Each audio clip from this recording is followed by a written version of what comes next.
Les travaux de la 22e conférence des parties à la Convention cadre des Nations Unies sur les changements climatiques COP22 ont démarré lundi matin à Marrakech.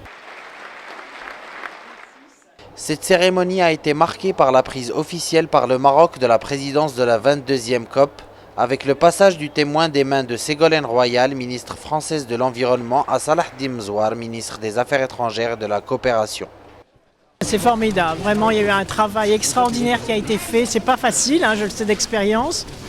Et donc là il y a un travail, il y a un résultat, c'est beau, c'est chaleureux, vraiment c'est remarquable. Et il y a beaucoup de chefs d'État qui vont venir, mais surtout beaucoup d'acteurs de la société civile, très vivants, qui sont sur des actions concrètes, opérationnelles, sur les coalitions, etc., que je vais aider à avancer. Nous sommes en train de construire un processus.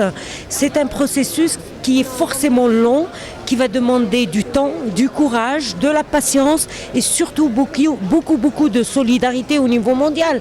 Nous sommes en train d'enclencher une transformation globale de tous nos modes d'industrialisation, de consommation, qui nous interpelle sur le changement des pratiques au quotidien du citoyen. Nous avons un très bel exemple avec nous, Monsieur Picard qui a fait le tour du monde avec un avion solaire.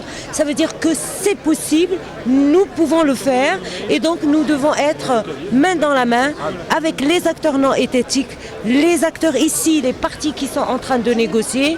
Vous allez assister cette semaine à une mobilisation exceptionnelle des acteurs non étatiques, des industriels, des territoires, de la société civile qui veulent ce changement parce qu'aujourd'hui on en a besoin tout simplement. Cette COP dont les travaux se poursuivront jusqu'au 18 novembre doit opérationnaliser l'accord de Paris sur le climat, entré en vigueur le 4 novembre dernier, et accélérer l'action avant 2020 pour réduire l'impact des changements climatiques tout en respectant les droits humains énoncés dans l'accord.